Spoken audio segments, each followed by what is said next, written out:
오늘은 이사야서를 우리 함께 깊이 살펴보고 그리고 우리의 삶에 적용하는 시간인데요, 제가 이사야 선포하면 여러분은 하나님의 심판과 구원이라고 크게 선포해 주세요. 이사야, 하나님의 심판과 구원. 여기서 맞춰도 될 것 같아요. 강연 다 받으셨지요? 강연을 작성하다 보니까 오늘 이거 어떻게 다 끝낼 수 있을까 한번 달려가 봅시다. 이제 오늘부터 예언서가 시작이 됩니다. 예언서 가운데 대선지서인 이사야, 예레미야가 그리고 에스겔, 다니엘, 이 5권의 대예언서 가운데, 대선지서 가운데 특별히 이사야를 살펴보게 될 텐데, 예언서에 해당하는 대선지서, 소선지서 우리가 가끔씩 듣습니다. 대선지서라고 구분한 것은요, 이 편집이 연대기적인 순서가 아니고 책별 분량에 따른 것입니다. 분량이 많은 것이 예언서 가운데 대선지서라고 일컫습니다. 오늘 본문은요, 히브리 정경의 명칭은 예사야후인데 여호와는 구원이시다는 뜻입니다. 여러분, 하나님의 구원이 없는 줄 믿습니다. 기록자는 누군가? 이사야입니다. 여호와는 구원이시다. 동일한 의미의 이름이 있지요. 호세아도 있고 그리고 여호수아도 있습니다. 그러므로 하나님은 구원이시다라고 하는 이 중요한 메시지를 전했던 이사야 선지자는 예루살렘을 중심으로 한 남유다 왕국에서 주로 활동했던 선지자인데, 그는 왕족인 아모스의 아들이었습니다. 이사야는 우시야 왕이 죽던 해인 BC 740년경부터 하나님의 부르심을 받았으며 예루살렘을 중심으로 한 남유다 왕국에서 주로 활동했던 선지자로, 우시야 왕이 죽던 해인 BC 740년경부터 BC 680년까지 활동하다가 므낫세 왕 시대에 순교를 당했습니다. 그렇다면 이사야 선지자를 감동시켜서 이사야를 기록하게 한 목적이 도대체 뭘까요? 우리 첫 번째 목적을 함께 읽어볼까요? 시작. 남왕국 유다의 기울어져가는 암울한 장대를 바라보면서 유다 백성으로 하여금 죄악 가운데서 깨어나 회개하게 하도록 하기 위함이다. 그러므로 여호와는 구원이시다. 누구에게 구원의 은혜가 임하는가? 우리는 가끔씩 회개에 대한 단어적인 의미를 명확하게 해석하곤 합니다. 여러분을 조금 좀 죄송한 표현이지만 다 잊지 않으셨는지를 조금 테스트해 보려고 합니다. 회개가 뭐라고 그랬지요?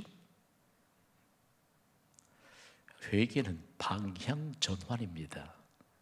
일시적으로 뉘우치는 게 아니에요. 세상에는 일시적으로 뉘우치고 눈물을 흘리는 사람이 많습니다. 후회하는 것이 회개가 아닙니다. 이전에 죄악된 길에서 돌아서서 완전히 하나님을 향해 방향을 전환하는 것이 바로 회개입니다. 그러므로 이사야 선지자를 우리가 만날 때 회개케 하시는 하나님의 놀라운 역사의 손길을 경험하게 됩니다. 두 번째 목적은 무엇이죠? 시작. 구원은 오직 하나님의 은혜로 말미암아 이루어진다는 진리를 알게 하기 위함이다. 구원은 오직 하나님의 은혜로 임합니다. 좀 더 이제 성숙한 영적인 밀도가 다져진 내용으로 고백을 하자면, 구원은 아무도 거부할 수 없는 불가항력적인 하나님의 은혜로 임합니다. 여러분, 우리를 하나님께 구원하신 건 전적인 하나님의 은혜인데, 거부할 수 없는 불가항력적인 하나님의 은혜로 임한 것이 바로 구원이라는 말씀입니다. 여러분, 구원보다 더 값진 하나님의 은혜는 없습니다. 그러므로 이사야 선지자를 통해서 우리가 무엇을 어떻게, 그리고 이사야 선지자를 통해서 어떤 메시지를 우리의 마음판에 새겨야 될까라고 하는 것에 대해서 우리는 이사야서에 담긴 이 하나님의 말씀을 함께 좀 이해하게 될 텐데요. 먼저는 이사야 선지자의 두 아들의 이름에 예언의 내용이 담겨져 있습니다. 둘째 아들입니다만 마헬살랄 하스바스라고 하는 이 아들의 이름은 약탈이 신속하다는 의미거든요. 그리고 아수르의 이스라엘 침략이 속히 온다라고 하는 이와 같은 의미입니다. 그리고 이사야 선지자의 첫 번째 아들인 스알야숲이라고 하는 이름의 의미는 남은 자가 돌아오리라라고 하는 이와 같은 분명한 예언이 있습니다. 이사야 선지자는 남은 자에 대해서 24회에 걸쳐서 언급하고 있습니다. 우리 계속적으로 구약성경의 남은 자에 대해서 우리 살펴보고 있습니다만, 남은 자의 의미는 먼저는 하나님 말을 겸손히 의지하며 의를 행하는 자입니다. 그게 표시해 보시죠. 우리는 하나님을 겸손히 의지하며 의를 행하는 자입니다. 다음으로는요, 하나님께서 은혜로 구원하시는 사람들이 바로 남은 자다라고 하는 사실입니다. 남은 자에 대한 말의 유래는 다니엘과 사드락과 메삭과 아벤느고로 인해서 실제적으로 불리기 시작했습니다. 그러니까 다니엘과 세 친구로 우리가 기억되고 있는데, 이들이 바벨론 제국의 포로가 되었을 때 그들을 통해서 하나님은 남은 자, 하나님께로 은혜로 구원하신 사람들에 관한 구체적인 하나님의 예언이 실현된, 그리고 실현될 것에 대한 하나님의 예언의 메시지를 그들을 통해서 받았는데, 그들은 다니엘과 세 친구들은 하나님 말을 겸손히 의지하면서 의를 행하는 자였습니다. 그게 사자굴 속에서도, 풀무불 속에서도 얼마만큼 하나님께서 하나님을 겸손하게 의지하며 의를 행하며 사는 자들을 하나님께서 철저하게 보호하시고 그리고 구원하시는가를 보게 했다는 말씀입니다. 실제로 이 남은 자의 맥락에서 성경을 읽어보면 참으로 놀랍습니다. 노아 홍수 때에는요, 노아가, 그리고 소돔과 고모라 심판에서는요, 여러분 롯이, 그리고 롯이, 그리고 이스라엘이 애굽의 압제에 있을 때에는 모세가, 그리고 이스라엘이 가나안에 들어갈 때에는 여호수아와 갈렙이, 오늘날 구원받은 성도들이, 그리고 마지막 심판 때에는 생명책에 기록된 자들이 바로 남은 자입니다. 이 남은 자에다가 여러분 믿음으로 살면 될 줄 믿습니다. 믿음으로 살지 않으니까 자꾸 우리의 마음속에 여러 갈래 걱정들이 생겨나기 시작합니다. 생각해 보세요. 여러분, 우리에게 있어서 가장 값진 것이 믿음일진데, 겨자씨만한 작은 믿음만 있을지라도 산이라도 옮길 만한 하나님의 능력을 보게 될 것이라는 것은 여전히 진리입니다. 그래서 믿음이라고 하는 것은 감춰두는 게 아니고요, 믿음은 사용하는 것입니다. 오늘 좀 이사야 선지자를 우리가 함께 좀 만났는데, 믿음을 견고하게 세울 필요가 있습니다. 가장 가까이 있는 분에게 활짝 미소를 지으면서 믿음은 사용하는 것입니다. 축복하세요. 시작. 믿음은 사용하는 것입니다. 이사야 1장에서 66장까지를 통해서 이사야 선지자가 남왕국 유다의 4가지 죄악을 지적합니다. 첫 번째는요, 우상 숭배입니다. 4가지 죄악을 지적하면서 그가 바랐던 하나님의 메시지에 관한 내용은 회개를 촉구하는 것입니다. 우상 숭배. 우리가 사는 세상에 신은 오직 유일하신 하나님 한 분뿐인 줄 믿습니다. 그런데 하나님 한 분만을 믿고 살아가는 것이 조금 불안하신 분, 공개적으로 손 한번 들어보세요. 아니, 주일날 하나님 앞에 예배드리러 나오면 모든 문제에 대한 해답을 얻게 될 줄 믿습니다. 그런데 그럴 믿음이 내게 좀 없는지도 몰라요. 공개적으로 손 한번 들어봐요. 여러분, 우리가 믿음을 견고하게 예를 들어서 세운다, 그리고 믿음의 표지가 도대체 무엇인가라고 하는 것은요, 세상은 어디에서나 유일하신 하나님 한 분밖에 없다는 사실, 어디를 가도. 그런데 하나님의 선비는 유다의 상황들에 대해서 이사야 선지자를 통해서 우리에게 소개하고 있는 내용은요, 이사야 2장 8절과 9절을 한번 보십시오. 얼마나 애통한지 모릅니다. 이사야 2장 8절과 9절 함께 읽습니다. 시작. 그 땅에는 우상도 가득하므로 그들이 자기 손으로 짓고 자기 손가락으로 만든 것을 경배하며 천한 자도 절하며 귀한 자도 굴복하오니 그들을 용서하지 마옵소서. 기가 막히죠. 여러분, 하나님의 손가락으로 온 천지 만물을 지으신 줄 믿습니다. 그런데 세상에 하나님의 피조물들이 하나님을 모방해가지고 자기의 손으로 우상을 만들어서 하나님 대신 신이라고 섬기고 있습니다. 천한 자들도 귀한 자들도 그 우상에 굴복하니 용서하지 마옵소서라고 하는 이 처절한 울부짖음이 과연 이 시대에 예수 그리스도를 믿는 우리의 입술의 고백인가를 되돌아보게 합니다.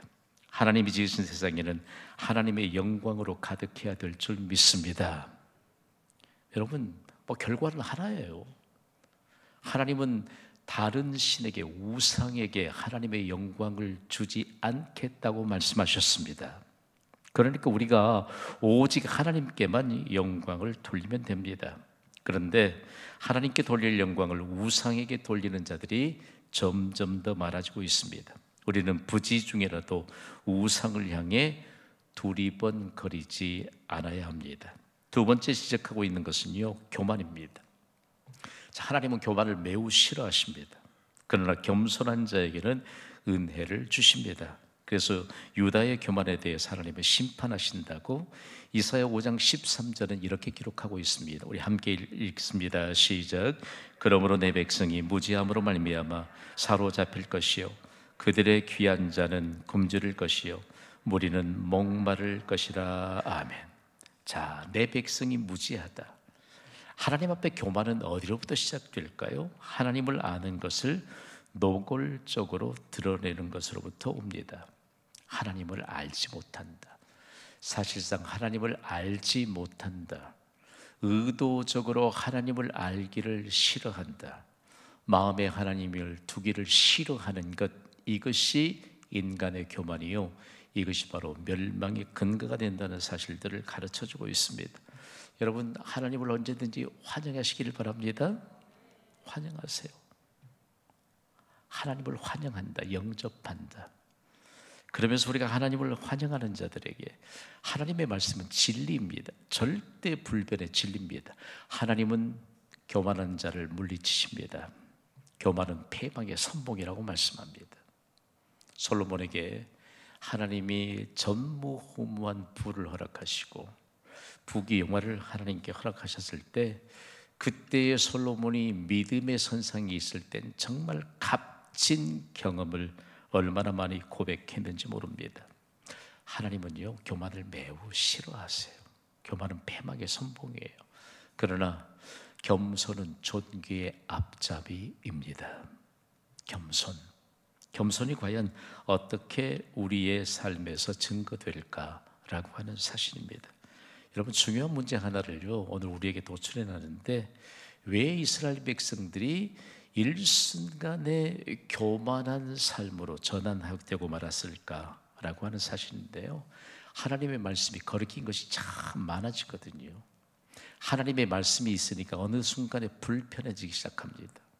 오늘 수협의 헌신자 여러분, 하나님의 말씀이 불편해지기 시작하면 하나님의 말씀에 대한 그 테두리를 어떻게 이해할까? 어려울 거 하나도 없어요. 하나님은 교회를 통해서 하나님이 우리에게 겸손이 무엇인가를 자꾸만 하나님께서 말씀하시고, 그리고 교회를 통해서 신앙생활에 대한 모범을 세우라고 말씀합니다. 그리고 모범을 따르라고 말씀합니다. 그런데 이것이 자꾸 부담스러워지면 여러분, 이미 교만이 싹 텄고 뿌리가 내리고 있다는 위험 신호이다는 사실들을 잊지 않고 기억하시기를 바랍니다. 다음으로는 술 취함입니다. 술에 취하는 것은 방탕한 것으로 하나님이 강력하게 경계하십니다. 난 그래도 술이 좋아요 하시는 분, 오늘은 좀 공개적으로 좀 대화할까요? 나는 그래도 술이 좋아요. 없지요? 나는 그래도 술이 좋아요. 한번 볼까요? 유다의 술 취함은 이방 신을 숭배하는 자들로부터 스며든 것입니다. 이 이사야 선지자를 통해서 하나님 말씀하시는데, 술 취하는 것이 어디로부터 왔느냐? 이방 신을 숭배하는 자로부터 스며들었다. 이방 신을 숭배하는 자들은요, 첫 번째 스텝이 술에 취하는 것입니다. 여러분, 우리 한국인들의 정서, 우리 부모님 세대까지 거슬러 올라가면 술 취하는 사람에게 매우 관대했습니다. 여러분, 오늘 우리가 이 말씀 앞에서요, 이사야 5장 11절과 12절 말씀 우리가 좀 깊이 읽고 삶에 좀 적용할 때 하나님이 얼마나 우리에게 형통한 길을 열어주시는지 모릅니다. 이사야 5장 11절 12절 함께 읽습니다. 시작. 아침에 일찍 일어나 독주를 마시며 밤이 깊도록 포도주에 취하는 자들은 화에 있을진저. 그들이 연회에는 수금과 비파와 소고와 피리와 포도주를 갖추었어도 여호와께 행하시는 일에 관심을 두지 아니하며 그의 손으로 하신 일을 보지 아니하는도다. 아멘. 술을 언제부터 마셔요? 여러분, 뭐 해장이라고 하는 단어 의미를 아세요? 우리하고 상관없는 단어인 줄 믿습니다. 아침에 일찍 일어나서 독주를 마시더니 밤이 깊도록 포도주에 취했다. 그들에게 뭐가 있다고 했지요? 화가 있을진저. 절대로 복이 있다고 말씀하지 않습니다. 중요한 것은 그들이 아무리 화려하게 즐기는 것 같아도 하나님이 행하시는 일에 관심을 두지 않는다. 여러분, 이 시대의 비극적인 인생을 사는 사람들은요, 하나님이 행하신 일에 관심을 두지 않는 사람들입니다. 그리고 하나님의 손으로 하신 일을 보지 아니하는 것을 말합니다. 성경은 대단히 목가적입니다. 보여요. 오늘 수협의 헌신자들 한번 볼래요? 가장 가까이 있는 분 2초만 보세요. 입장이 골라질 수도 있어. 2초만. 자, 보셨으니 저를 보세요. 여러분이 옆 사람을 보았으니까 저를 보시라고. 여러분이 보시기에 이 김 목사를 통해서 하나님이 하나님의 손으로 일하시는 것처럼 보이면 아멘으로 화답하시기 바랍니다. 지나친 여러분 반응을 좀 이끌어내는지 모르지만 여러분이 지금 잠시 동안 보았던 지금 예배자들이 하나님의 손으로 하나님이 하신 일들에 대한 증거를 나타내고 있음을 믿습니다. 이게 교회예요, 교회. 하나님이 하신 일 별로 관심이 없으면 볼 수 없는 일이죠. 우리 어린 시절에는요, 영안을 열어달라고 기도하는 부모님들이 참 많았습니다. 정말이에요. 기도할 때도 영안을 열어달라. 하나님이 하신 일들을 볼 수 있잖아요. 오늘 이 밤에 여러분 수혜비 헌신자들에게 하나님이 하신 일들을 매 순간마다 나타내 주시는 은혜가 있기를 주님의 이름으로 선포합니다. 술 취하면 볼 수가 없는 것이죠. 자, 볼까요? 이제 네 번째 지적하는 것은요, 탐욕과 압제입니다. 유다는 왜 탐욕, 지나친 욕심을 가졌을까? 탐욕은요, 욕심과 비슷한 단어이지만 탐욕은 지나치게 탐하는 욕심을 의미합니다. 탐욕의 특징은 도무지 만족할 줄 모릅니다. 이사야 3장 12절에 탐욕에 대해서 이렇게 말하거든요. 읽습니다. 시작. 내 백성을 학대하는 자는 아이요 다스리는 자는 여자들이라. 내 백성이여 내 인도자들이 너를 유혹하여 내가 다닐 길을 어지럽히느니라. 자, 중요합니다. 물론 아이들과 여성들을 폄하하는 것은 아닙니다. 그만큼 탐욕에 어두워지면 여러분 생각해 보십시오. 우리가 우리 자신만을 위해서 살아가는 인생이라고 잘못 오해하면 처음부터 우리의 인생은 하나님의 은혜에 관한 내용을 접근하지 못합니다. 예수 그리스도를 알지 못했던 우리의 선조들은요, 공부하라고 막 다그쳤습니다. 뭐라고 다그쳤게 해요? 공부해서 남 주냐? 그러나 유대민족은요, 공부해서 남 주라고 하면서 자녀들을 응원했습니다. 여러분 생각해 보세요. 공부해서 남 줘야죠. 여러분 돈 많이 버시기를 주님의 이름으로 축복합니다. 선용하시기를 주님의 이름으로 당부를 드립니다.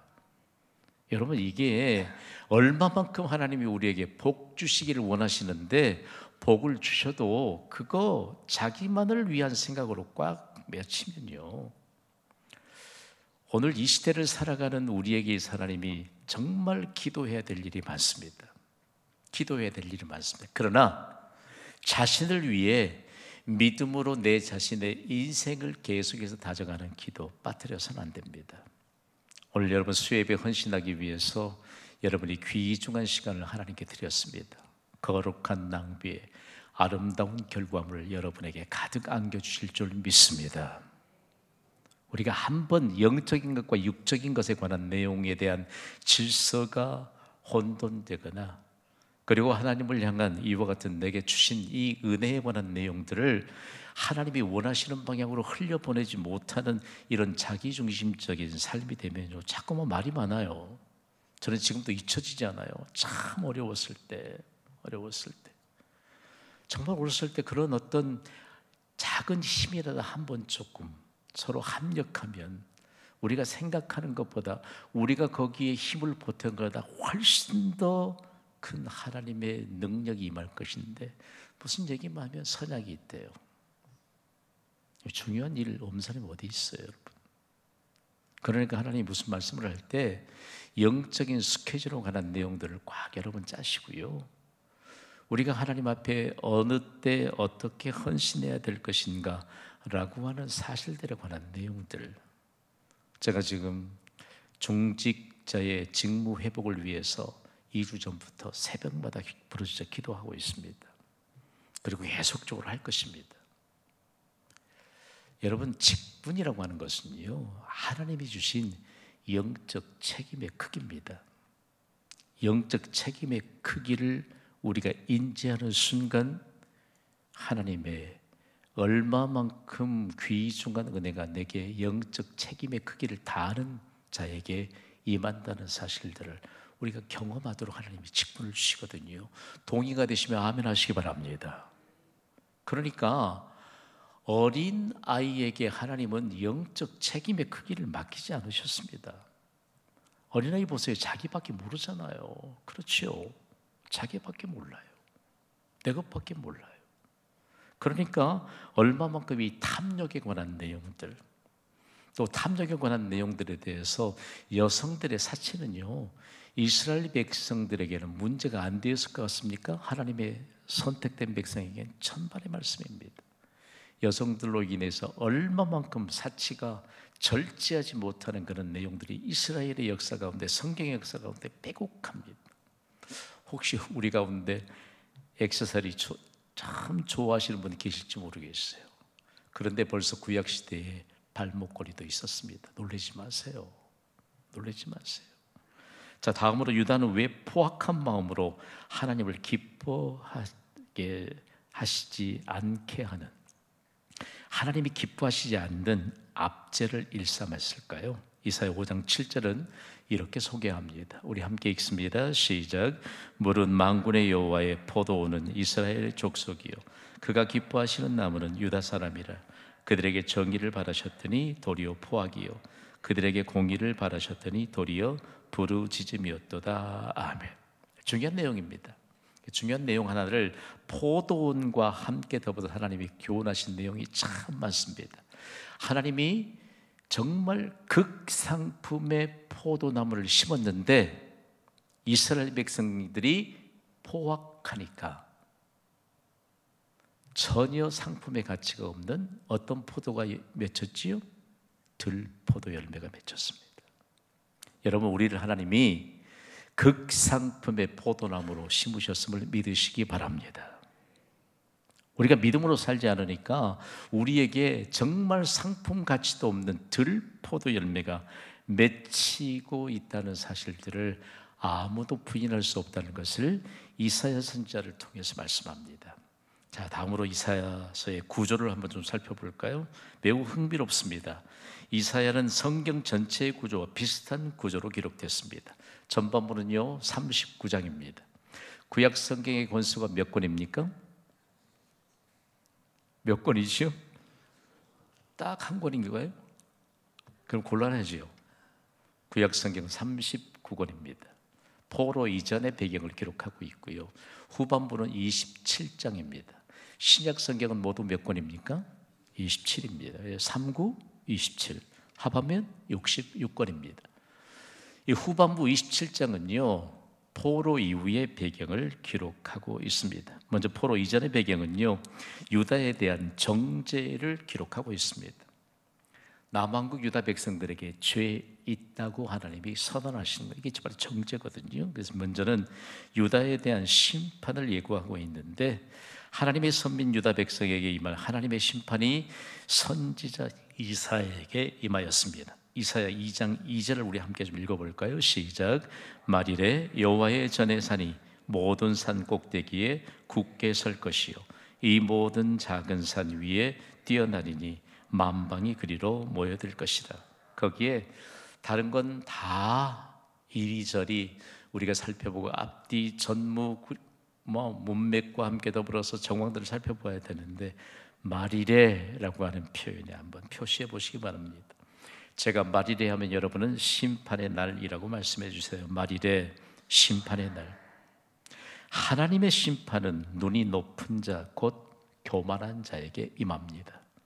이런 표현은요, 남왕국 유다 백성들이 하나님의 경고를 받고 멸망당했잖아요. 그래서 바벨론의 포로가 됐습니다.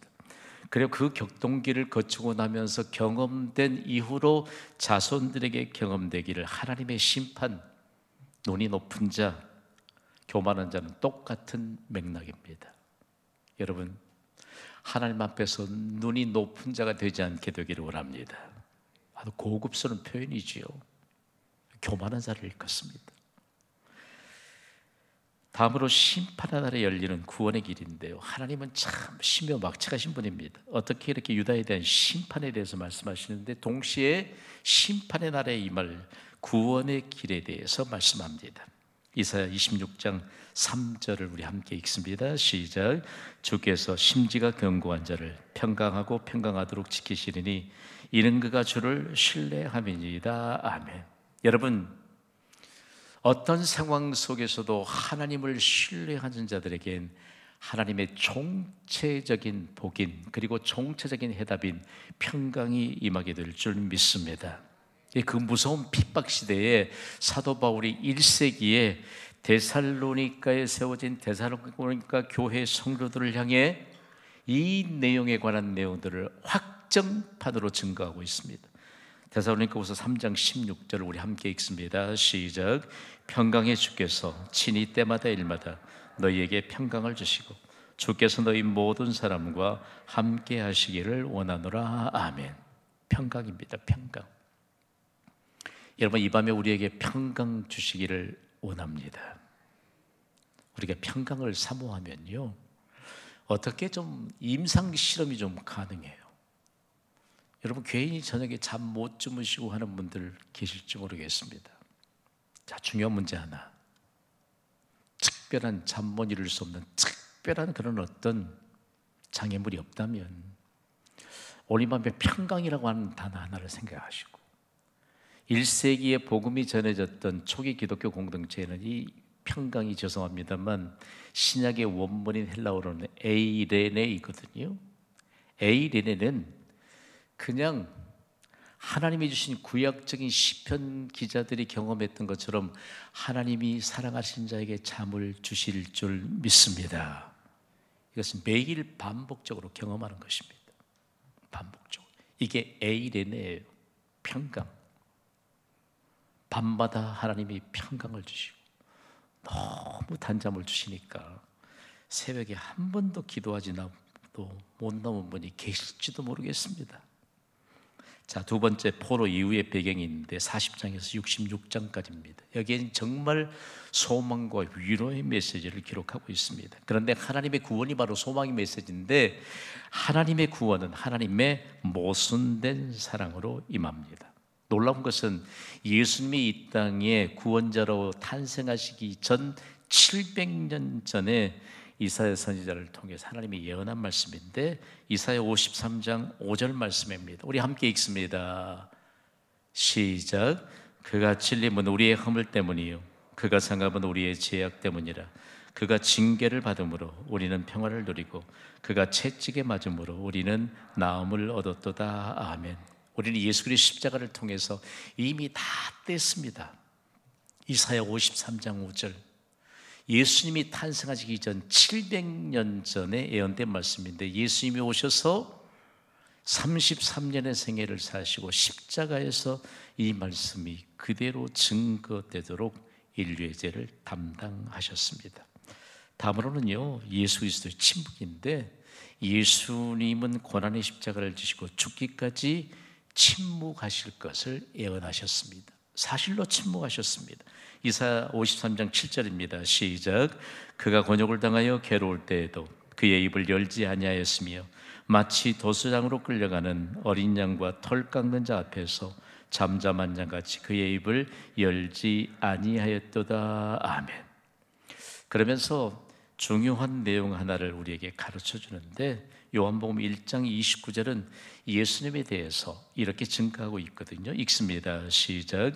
이튿날 요한이 예수께서 자기에게 나오심을 보고 이르되 보라, 세상 죄를 지고 가는 하나님의 어린 양이로다. 아멘. 그러므로 하나님이 얼마만큼 모순된 사랑으로 우리를 구원하셨습니다. 여러분, 거두절미하고 하나님이 우리에게 주시면 받게 될 줄 믿습니다. 이 믿음이에요, 믿음. 하나님이 하시면 되지요. 누벤 지파와 갓 지파가 우리 초하루 기도에 받은 말씀이에요. 어떻게 두 지파만 가축이 심히 많아졌을까? 여러분, 어떻게 내가 정말 하나님의 복을 생각지도 못했는데 어떻게 내가 그렇게 창대한 복을 받을 수 있을까? 하나님이 주시면 됩니다.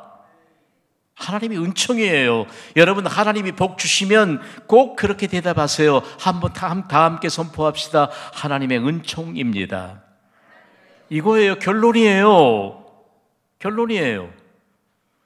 여러분, 잠 많이 주무셔서 건강이 호전되거나 건강이 보존될 것 같으면 그건 여러분 믿음 없음에 대한 증거인 줄 믿으시기 바랍니다.